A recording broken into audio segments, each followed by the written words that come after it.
Hello, everyone, and welcome. Today, we are continuing our reading of the book, The Bridge of the Gods by F.H. Balch. And we're going to be jumping in to the first actual chapter of the book. Last time, we covered the preface and the publisher's note,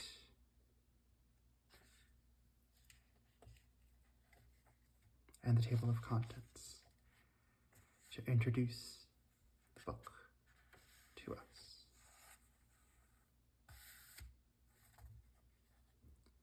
But now,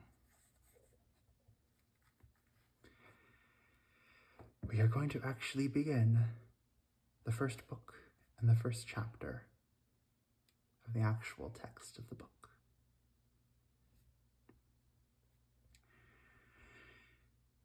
Before we do that, we're going to start with the epigraph, a poem by Joaquin Miller. What tall and tawny men were these, as somber, silent as the trees.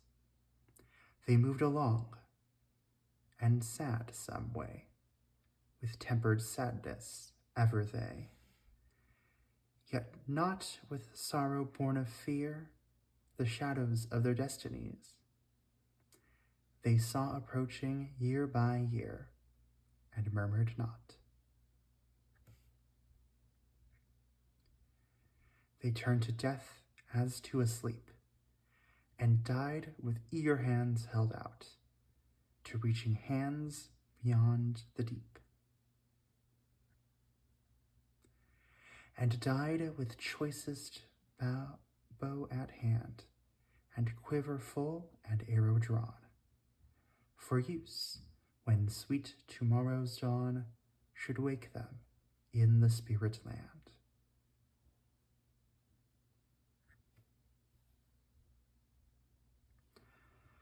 The Bridge of the Gods, Book 1, The Apostle to the Indians. Chapter 1, The New England Meeting. Such as sit in darkness and the shadow of death. From the Bible. One Sabbath morning, more than 200 years ago, the dawn broke clear and beautiful over New England. It was one of those lovely mornings that seem like a benediction, a smile of God upon the earth. So calm are they, so full of unutterable rest and quiet. Over the sea, with its endless line of beach and promontory washed softly by the ocean's swells. Over the towns of the coast, Boston and Salem, already large, giving splendid promise of the future. Over the farms and hamlets of the interior, and into the rude clearings where the outer limits of civilization mingled with the primeval forest, came a flood of light as the sun rose above the blue line of eastern sea. And still beyond, across the Alleghanies, into the depth of the wilderness, past the sweet, calm radiance, as if bearing a gleam of gospel sunshine to the Indians of the forest.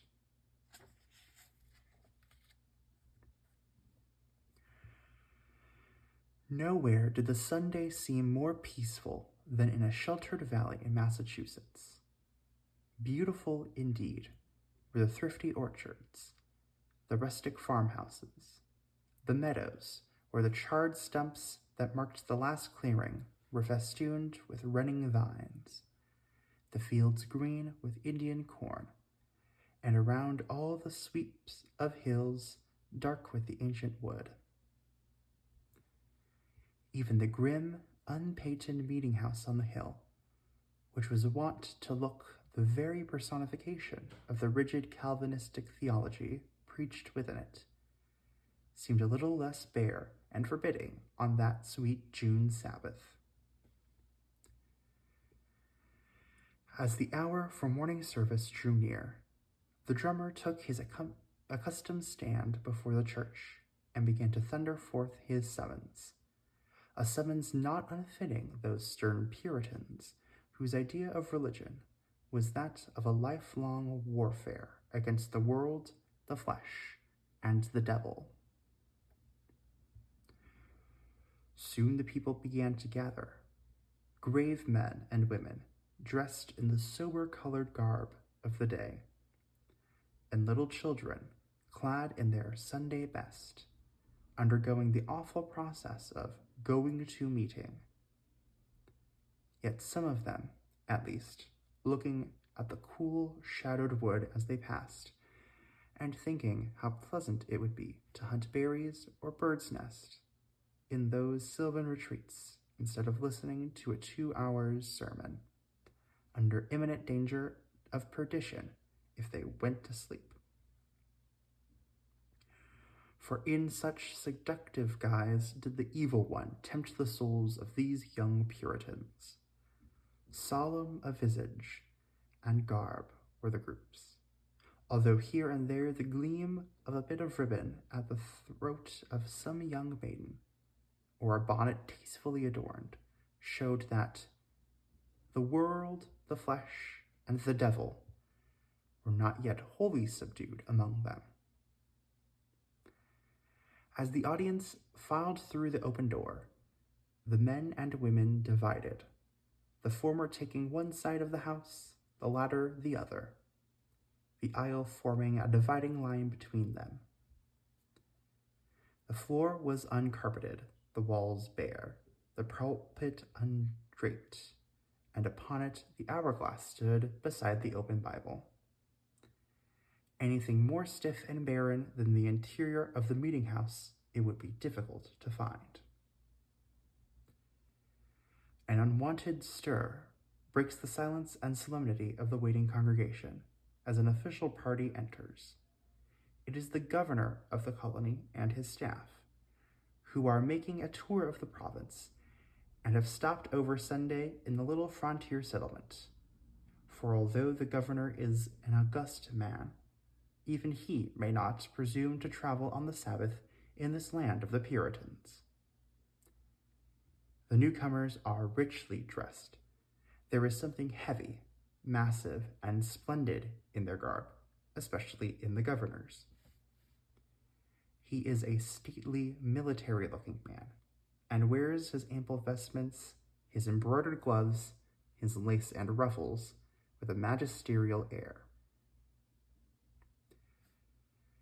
A rustle goes through the audience as the distinguished visitors pass up the aisle to the front seats assigned, as the custom was, to dignitaries.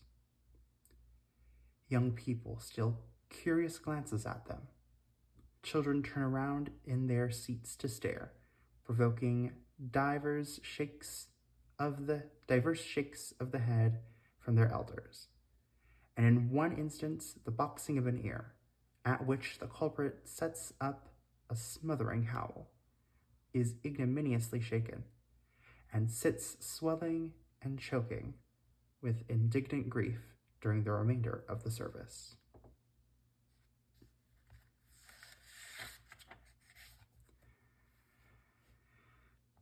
At length the drums ceased, indicating both the arrival of the minister and the time for service to begin. The minister took his place at the pulpit. He was a young man, of delicate mold, with a pale and intellectual face.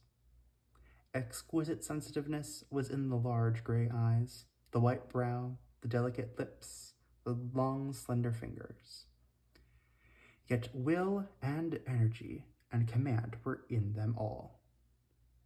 His was that rare union of extreme sensibility with strong resolution that has given the world its religious leaders, its Savonarolas and Chrysostoms, men whose nerves shrank at a discord in music, but when inspired by some grand cause, were like steel to suffer and endure. Something of this was in the minister's aspect as he stood before the people that morning. His eyes shone and dilated, and his slight figure gathered dignity as his gaze met that of the assembly. There was no organ, that instrument being deemed a device of the Prince of Darkness to lead the hearts of the unwary off to popery. But the opening hymn was heartily sung. Then came the scripture reading, usually a very monotonous performance on the part of Puritan divines. But as given in the young minister's thoughtfully modulated voice, nothing could have been more expressive. Every word had its meaning. Every metaphor was a picture. The whole psalm seemed to breathe with life and power. Lord, thou hast been our dwelling place in all generations. Majestic, mournful, yet thrilling with deathless hope was the minister's voice, and the people were deeply moved. The prayer followed, not the endless monologue of the average Puritan clergyman, but pointed, significant, full of meaning. Again his face was lifted before them as he rose to announce the text. It was paler now. The eyes were glowing and luminous. The long, expressive fingers were tremulous with excitement. It was evident to all that no common subject was to be introduced, no common effort to be made. Always composed, the audience grew more quiet still. The very children felt the hush of expectation and gazed wonderingly at the minister. Even that great man, the governor, lost his air of amending grandeur and leaned expectantly forward. The subject was Paul's vision of the man in Macedonia crying for help. The speaker portrayed in burning words the condition of Macedonia, the heathen gloom and utter hopelessness of her people, the vision that came to Paul, and his going to preach to them. Then, passing to England under the Druids, he described the dark paganism, the blood-stained altars, the brutal priesthood of the age, and told of the cry that went forth for light, a cry that touched the heart of the Roman Gregory into sending missionaries to show them the better way. Like some royal poem was the discourse, as it showed how, through the storms and perils of more than 1,000 years, amid the persecution of popes, the wars of barons, and the tyranny of kings, England had kept the torch burning, till in these latter times it had filled the world with light. Beautiful was the tribute he paid to the more recent defenders of the faith, and most intense the interest of the listeners. For men sat there who had come over the seas because of their loyalty to the faith. Old and grizzled men whose youth had known Cromwell and Charles Stuart, and who had, in more recent years, fought for King Monmouth and shared the dark fortunes of Argyle. The old governor was roused like a veteran warhorse at the sound of the trumpet. Many faces were flushed with martial ardor. The young minister paused reflectively at the enthusiasm he had kindled. A sorrowful smile flitted around his lips, though the glow of inspiration was still burning in his eyes. Would they be as enthusiastic when he made the application of his discourse?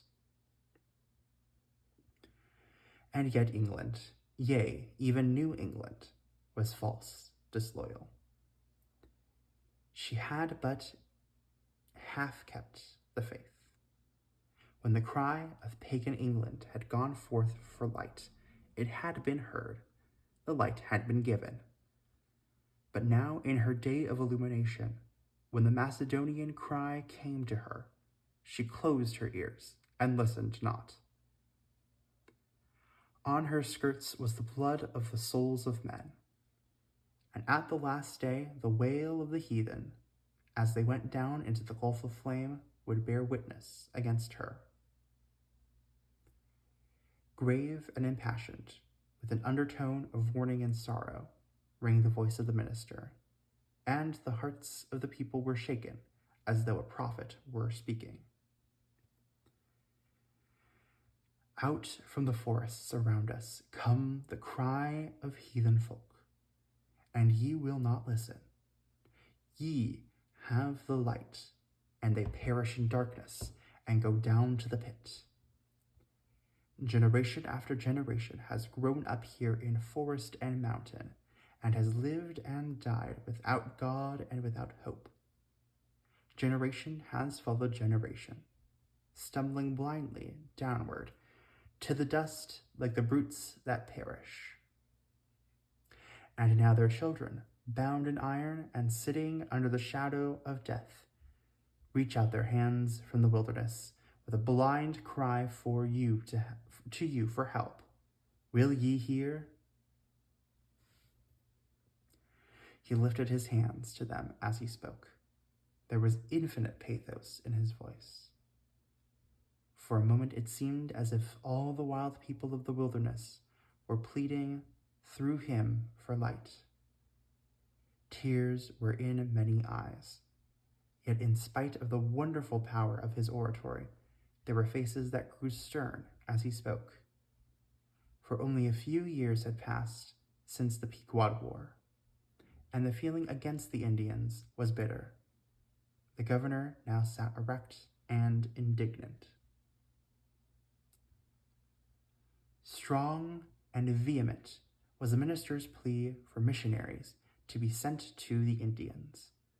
Fearlessly was the colonial government arraigned for its deficiencies in this regard.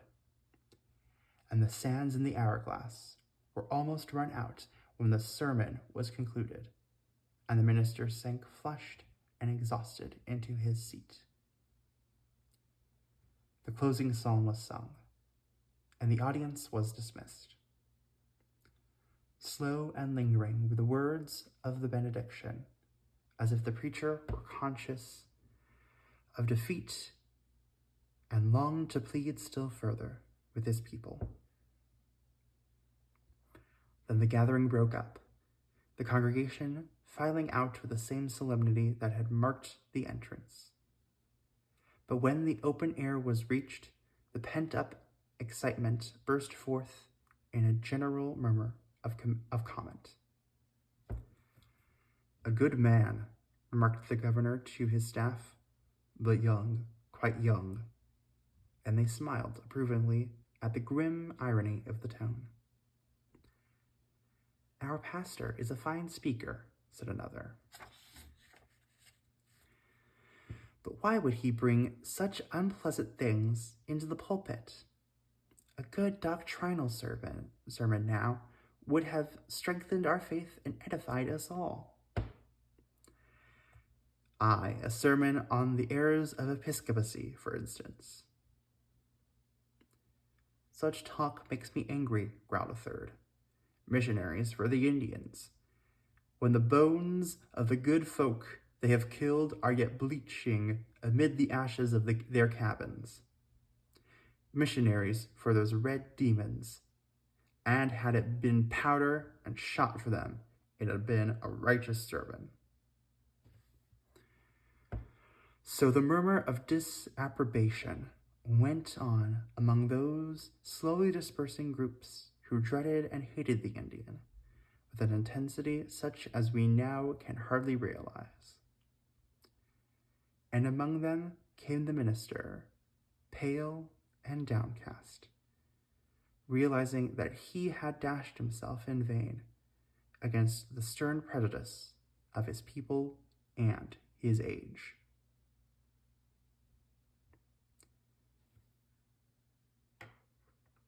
That's the end of chapter 1. Looking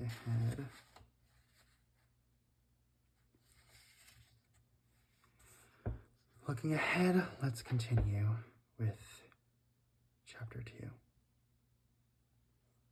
The Minister's Home. Epigraph.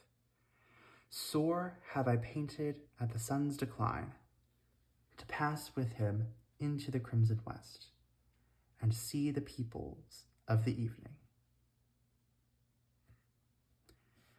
The Reverend Cecil Grey, for such was our young minister's name, proceeded immediately after the service to his home.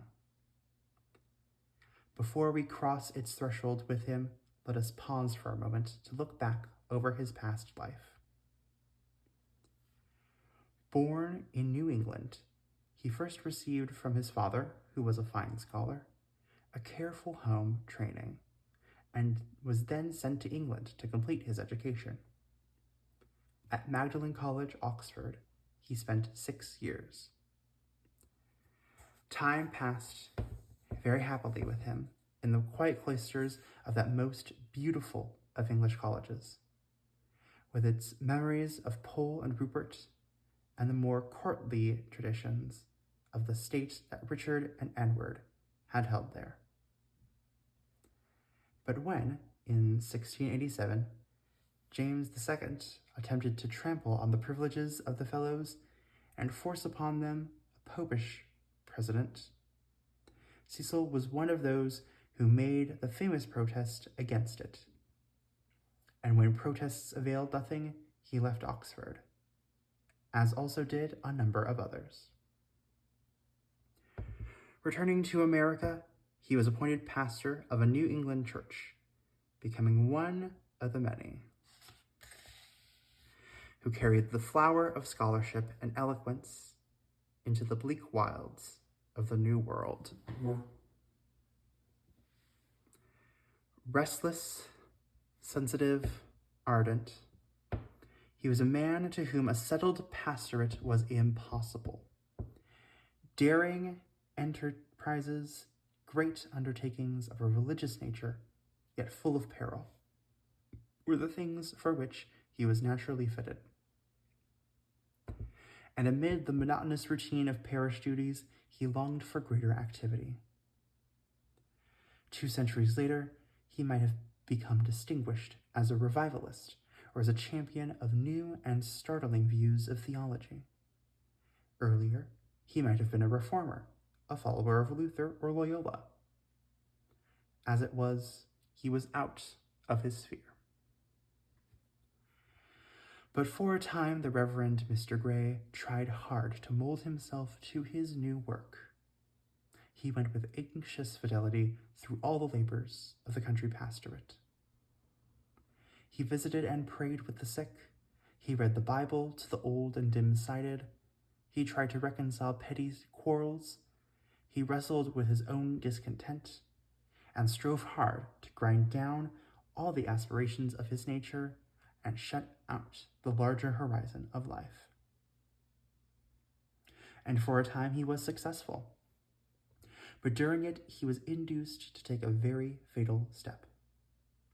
He was young, handsome, a clergyman, and unmarried.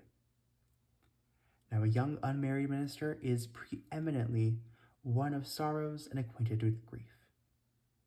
For that large body of well-meaning people who are by nature incapacitated from attending to their own business, take him in hand without mercy. Innumerable are the ways in which he is informed that he ought to be married. Subtle and past finding out are the plots laid by all the old ladies and matchmakers of his church to promote that desired effect. He is told that he can never succeed in the ministry till he is married. The praises of Matilda Jane Tompkins or Lucinda Brown are sounded in his ears till he almost wishes that both were in a better world, a world more worthy their virtues. At length, wearily capitulating, he marries some wooden-faced or angular saint, and is unhappy for life. Now there was in Mr. Grey's church a good, gentle girl, narrow but not wooden-faced, famous for her neatness and her housekeeping abilities, who was supposed to be the pattern for a minister's wife. In time gone by, she had set her heart on a graceless sailor lad who was drowned at sea, much to the relief of her parents. Ruth Anderson had mourned for him quietly, shutting up her sorrow in her own breast and going about her work as before. For hers was one of those subdued, practical natures that seeks relief from trouble in hard work. She seemed, in the judgment of all the old women in the church, the very one for Mr. Grey. And it likewise seemed that Mr. Grey was the very one for her. So divers hints were dropped, and divers things were said, until each began to wonder if marriage were not a duty. The Reverend Cecil Grey began to take unusual pains with his toilet, and wended his way up the hill to Mr. Anderson's with very much the aspect of a man who is going to be hanged. And his attempts at conversation with the maiden were not at all what might have been expected from the young minister whose graceful presence and fluent eloquence had been the boast of Magdalen. On her part, the embarrassment was equally great. At length they were married, a marriage based on a false idea of duty on each side. But no idea of duty, however strong or however false, could blind the eyes of this married pair to the terrible fact that not only love but mental sympathy was wanting. Day by day, Cecil felt that his wife did not love him, that her thoughts were not for him, that it was an effort for her to act the part of a wife toward him. Day by day, he felt that his interests lay beyond her reach, and that all the tenderness in his manner toward her came from a sense of duty, not from love. But she strove in all ways to be a faithful wife, and he tried hard to be a kind and devoted husband. He had been especially attentive to her of late, for her health had been failing, and the old doctor had shaken his head very gravely over her. For a week or more, she had grown steadily worse, and was now unable even to walk without help. Her malady was one of those that sap away the life with a swift and deadly power against which all human skill seems unavailing. Mr. Grey, on returning from church, entered the living room. The invalid sat at the window, a heavy shawl wrapped about her, her pale face turned to the far blue line of sea, visible through a gap in the hills. A pang wrenched his heart keenly at the sight. Why would she always sit at that window, looking so sorrowfully, so abstractedly at the sea, as if her heart were buried there with her dead lover? She started as she heard his footstep, and turned her head quickly toward him, a faint flush tingling her cheek, and a forced smile quivering around her lips. Her greeting was very gentle, and he saw that her heart was reproaching her for being so disloyal to him as to think of her lost lover. And yet he felt her fingers tremble and shrink away from his as he took her hand. God forgive me, he thought, with infinite self-accusation, how repugnant I must be to her, an intruder, thrusting myself into the heart that is sacred to the dead. But he let her see nothing of this in his voice or manner, as he inquired how she had been. He replied wearily that she was no better, that she longed to get well and to be at work. "I miss your sermon today," she said, with that strained, pathetic smile upon her lips again. "You must tell me about it now."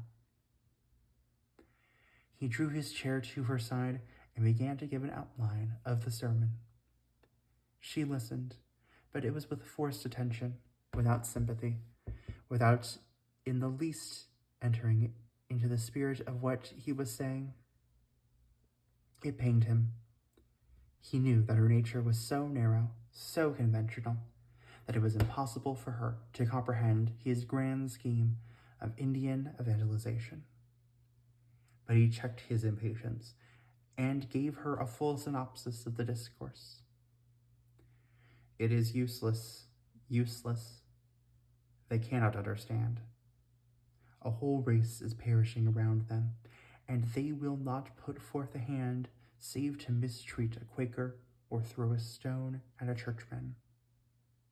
Our Puritanism is like iron to resist tyranny, but alas, it is like iron, too, when one tries to bend it to some generous undertaking." He stopped, checking back other and more bitter words.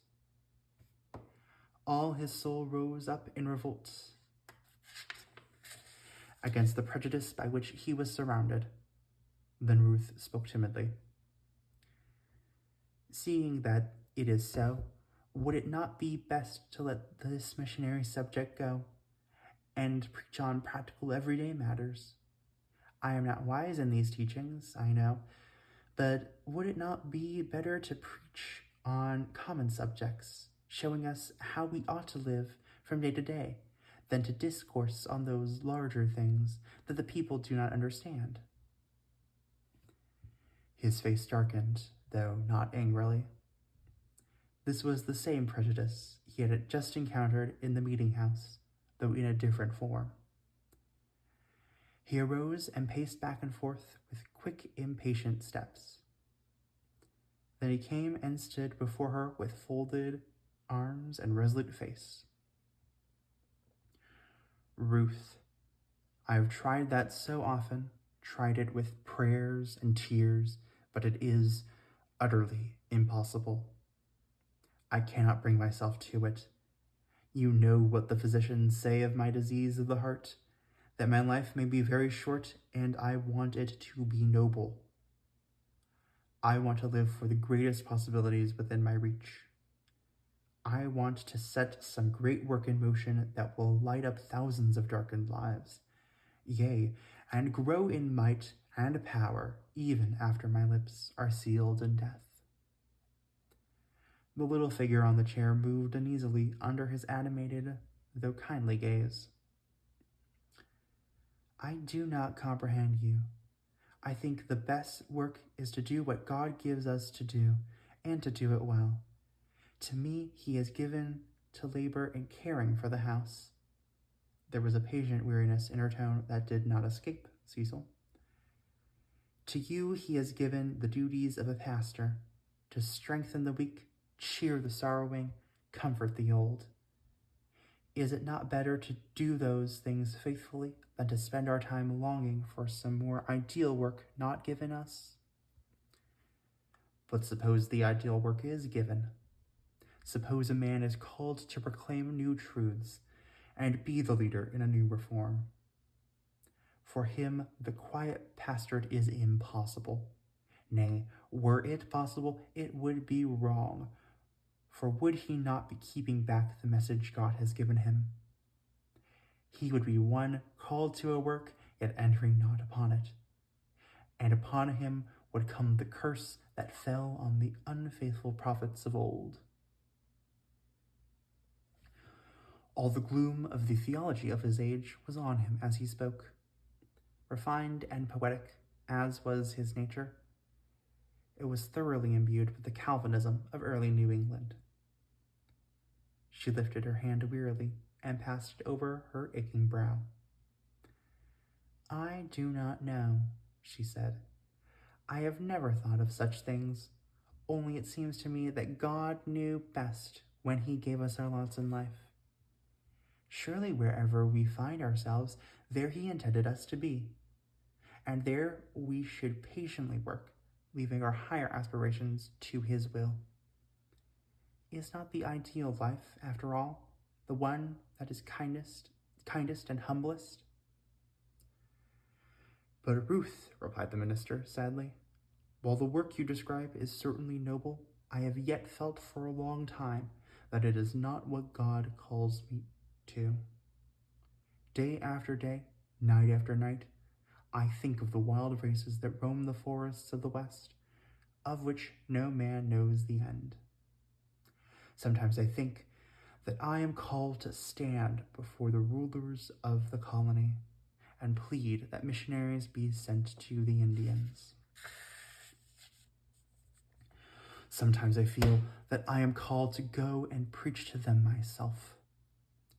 Often in my dreams I plead with dark brown sachems, or with mighty gatherings of warriors, to cast away their blood-stained weapons and accept Christ, till I awake all trembling with the effort. And always the deadly pain at my heart warns me that what is done must be done quickly. The burning ardor that has given such intensity to his sermon came into his voice as he spoke. The invalid moved nervously on her chair, and he saw that his enthusiasm merely jarred on her without awakening any response. Forgive me, he said hurriedly. I forgot that you were not well enough to talk of these things. Some time when you are better, we will speak of them again. And then he talked of other and to her more interesting topics, while a keen pang rankled in his breast to find her irresponsive to that which was so dear to him. But he was very kind to her, and when, after a while, the old Indian woman, Cecil's nurse in childhood and their only servant now, came to tell him that dinner was ready, he would not go until he had first brought his wife her dinner, and waited on her with his own hands. After his own repast was finished, he must hasten away to preach his afternoon sermon. But he came to her first and bent over her, for though love never had been, perhaps never could be, between them, there was a deep domestic feeling in his nature. How good and patient you are in your sickness, he said, gazing down into the quiet, wistful face that was so honest and true, yet so thoroughly prosaic and commonplace. What a sermon you have been preaching me, sitting here so uncomplainingly. Do you think so? She said, looking up gratefully. I am glad. I so want to do my duty by you. He had meant to kiss her as he bent over her, though such caresses were rare between them. But there was something in her tones that chilled him, and he merely raised a tress of her hair to his lips instead. At the door, he bade her a pleasant farewell, but his countenance grew sorrowful as he went down the path. Duty, he murmured. Always duty, never love. Well, the fault is my own that we were ever married. God help me to be true and kind to her always. She shall never know that I miss anything in her. And he preached to his congregation that afternoon a sermon on burden bearing, showing how each should bear his own burden patiently, not darkening the lives of others by complaint, but always saying loving words, no matter how much of heartache lay beneath them. He told how near God is to us all, ready to heal and to strengthen, and closed by showing how sweet and beautiful even a common life may grow through brave and self-sacrificing endurance of trouble. It was a helpful sermon, a sermon that brought the listeners nearer God. More than one heart was touched by those earnest words that seemed to breathe divine sympathy and compassion. He went home feeling more at peace than he had done for many days. His wife's room was still as he entered it. She was in her easy chair at the window, lying back among the pillows asleep. Her face was flushed and feverish, her long lashes wet with tears.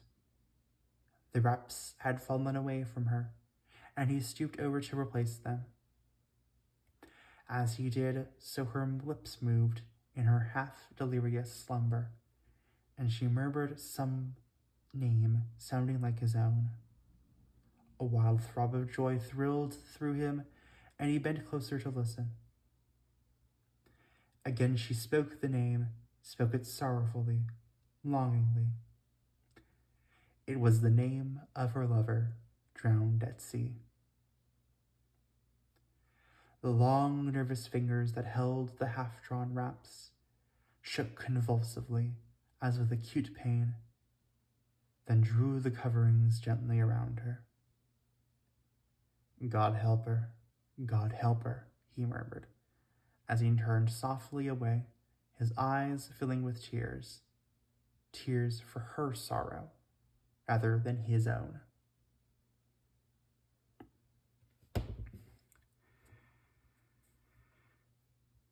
And thus ends chapter 2. And with that, I think that's enough for one evening.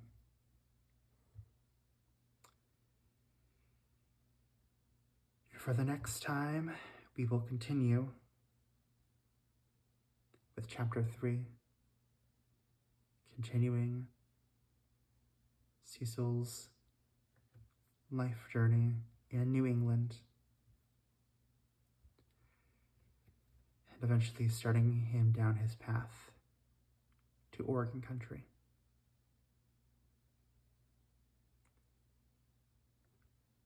Thank you all for watching and listening, and I hope you have a wonderful rest of your night.